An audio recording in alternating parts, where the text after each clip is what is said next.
Halo, apa kabar? Ketemu lagi dengan saya Ramli di channel Ramli React. Kali ini saya akan sedikit sharing mengenai copyright claim. Oke, mungkin kalian kalau mau lihat video-video tutorial saya lainnya bisa dicek di channel saya. Dan saat ini saya tertarik untuk info dan sharing ke kalian semua mengenai apa itu copyright claim.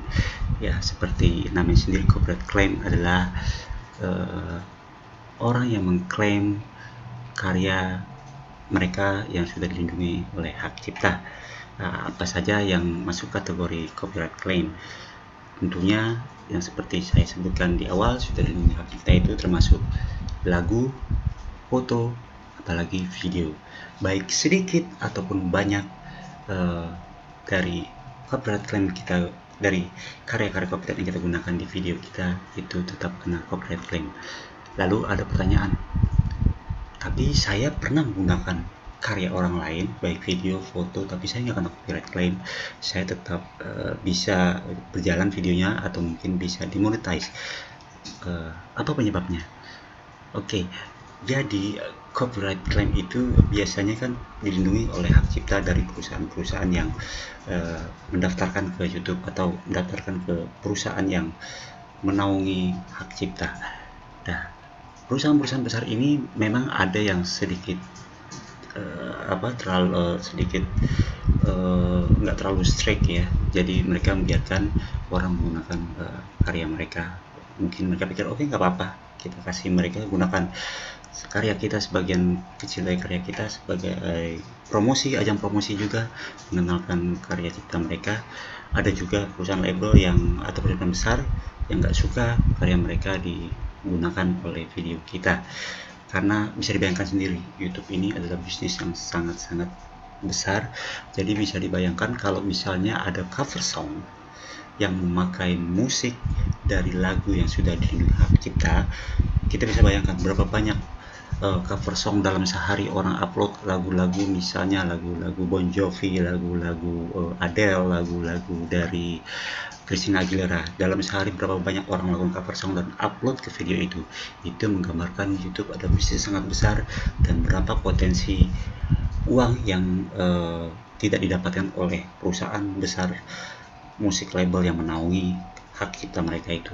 Jadi perusahaan-perusahaan besar biasanya selain mereka menggunakan sistem algoritma YouTube untuk melacak video-video yang menggunakan karya mereka, mereka juga biasanya menyewa atau memperkerjakan banyak sekali karyawan untuk melakukan searching video-video yang mungkin bisa dilihat sebagai pelanggaran hak cipta, yaitu menggunakan sebagian dari karya cipta mereka videonya. Oke, lalu bagaimana kita caranya untuk tidak terkena copyright claim? Banyak sekali caranya, tapi tidak semua, bahkan banyak juga yang tidak melalui langkah ini untuk supaya tidak kena copyright claim. Biasanya tentunya dapat izin dari yang punya copyright claim, bisa lewat emailnya atau bisa lewat akun sosial medianya, tapi itu jarang dilakukan. Karena kalau di info aja, saya juga baca-baca dan baru tahu sebenarnya copyright claim ini bisa juga kita jabarkan sebagai fair use. Nah, ini apalagi nih fair use? Fair use ini artinya apa ya? Gunakan secara wajar ya. Jadi kita menggunakan karya orang lain, kita buat di dalam video kita, itu kita masuk kategori fair use, itu bisa nggak kena copyright claim, atau apalagi amit-amit kena copyright strike. Fair use itu dilindungi sebenarnya di seluruh dunia ya, tapi yang mengeluarkan undang-undang fair use ini dari Amerika. Pengadilan Amerika mengeluarkan undang-undang tentang fair use. Fair use itu Anda bisa lihat sendiri mungkin di deskripsi sebagian besar channel YouTube, baik dalam bahasa Inggris, bahasa Indonesia, itu ada keterangan tentang fair use, yaitu menggunakan untuk pendidikan, penelitian, atau komen, atau reaction, itu dilindungi.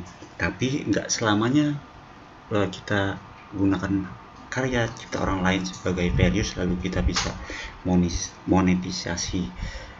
nggak selamanya, karena itu lagi kembali ada karya cipta yang benar-benar strike dilindungi, kita tetap nggak bisa dimonetisasi, alias semua revenue dari video kita itu lari ke pengguna atau pemilik hak ciptanya. Nah, bagaimana kalau misalnya jadi untuk pembagian revenue itu ada macam-macam ya. Ada yang seluruhnya itu total ke pemilik hak ciptanya. Lalu seperti saya contohkan, misalnya ada di sini saya melakukan video reaksi. Nah, ini ada bacaannya. Ini ada icon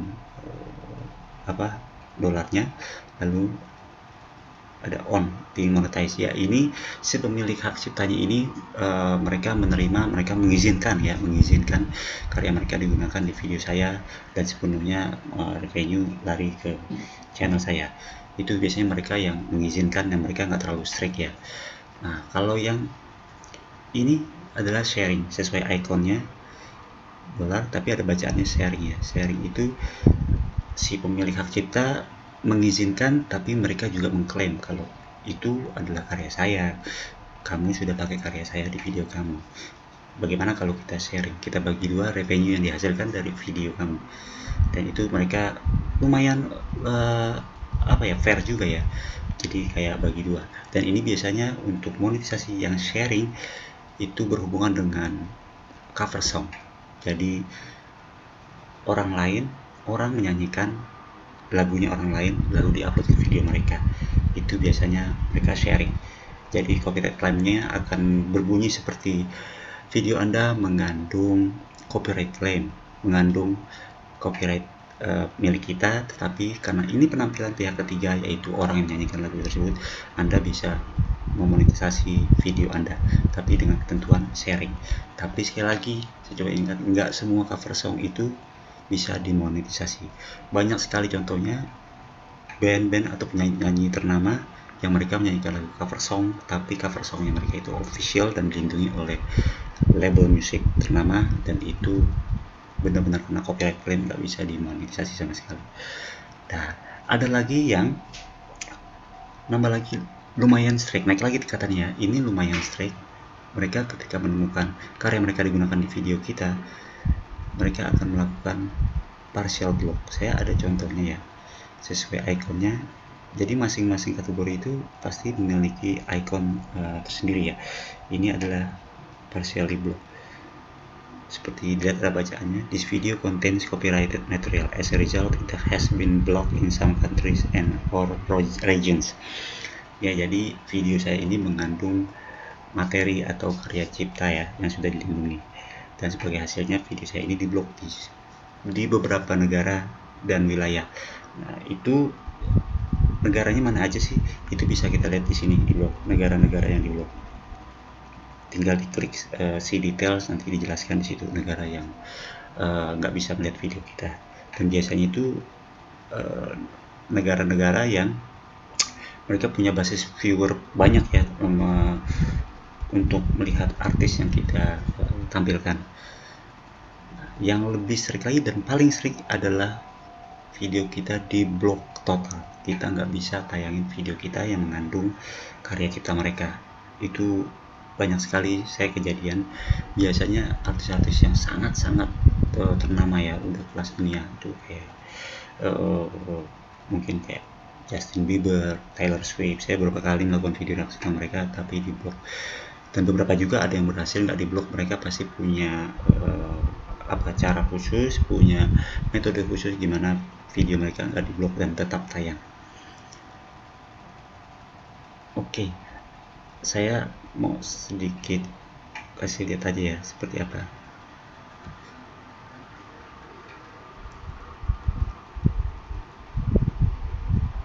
Ya, ini yang sharing revenue ya. Jadi pemilik hak cipta ini mengizinkan dan membolehkan kita menayangkan video ini dan bisa dimonetisasi, dan pembagiannya adalah bagi dua ke milik hak ciptanya. Nah, untuk yang tidak bisa itu ya dimonetisasi, gimana caranya nih? Kalau pertanyaan, loh kalau kita kena copyright claim lalu nggak bisa dimonetisasi. Caranya gimana dong biar kita bisa monetisasi? Apa ada trik-triknya?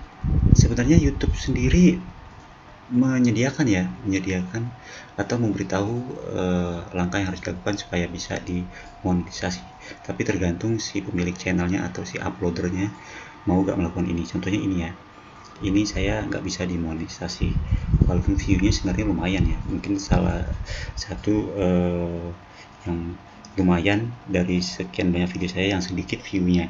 Jadi sebenarnya sayang banget ini nggak monetisasi. Nah, kita lihat kenapa ini kena copyright claim gimana ya. Nah, di sini bisa dilihat konten use-nya apa, nama dari yang di kena hak kita, itu judulnya apa, artisnya siapa, lalu claim type. Ini ada claim type. Ini ikonnya masing-masing ya. Misalnya ikonnya note kayak lambang lagu gitu, berarti musiknya yang diklaim. Jadi Anda menggunakan musik yang sudah dilindungi hak cipta di video Anda. Nah, lalu di mana tuh mereka melacak menemukan karya mereka di video kita? Di sini ada konten found during, itu di menit detik sekian sampai menit detik sekian. Lalu di sini ada pilihan select action, mau gimana, mau mute song, apa musik yang diklaim itu kita mau hilangin atau mau ganti atau kita mau potong durasi itu bagian yang kena klaim itu, jadi video kita dipotong jadi kayak lengkap. Itu kembali ke kita semua yang mau melakukan hal yang mana. Kalau saya pribadi pernah saya mute song kalau nggak terlalu lama ya, misalnya beberapa detik. Tapi kalau udah lumayan lama seperti ini kan sekitar 1 menit ya, saya biasanya biarkan aja ya, karena mungkin nanti viewernya juga akan merasa video kita itu kok skip gitu, lompat ya bagiannya. Jadi saya biasanya biarin aja sih. Oke, jadi itu aja guys untuk copyright claim. Oh iya, jadi sebaiknya kita sih melakukan apa ya, upload video-video lebih baik sih yang originalnya, kita bikin konten sendiri. Tapi memang agak susah ya, dan untuk buat konten yang bagus dan menarik bagi viewer. Jadi untuk saat ini saya masih jalan di video-video reaksi yang mungkin banyak mengandung copyright claim sebenarnya. Oke guys, itu aja guys. Kalau misalnya kalian ada yang mau tanyakan, boleh tinggalkan komen di bawah ini, atau mau kasih saran saya buat tutorial apa lagi, boleh tulis saja di kolom komentar. Jangan lupa subscribe guys untuk dukung channel ini supaya berkembang dan saya bisa kasih video yang lebih jauh lebih bagus lagi untuk kalian semua, baik itu tutorial atau yang lainnya. Terima kasih sudah nonton video ini. Sampai ketemu lagi dengan Ramli di channel Ramli React. Bye bye.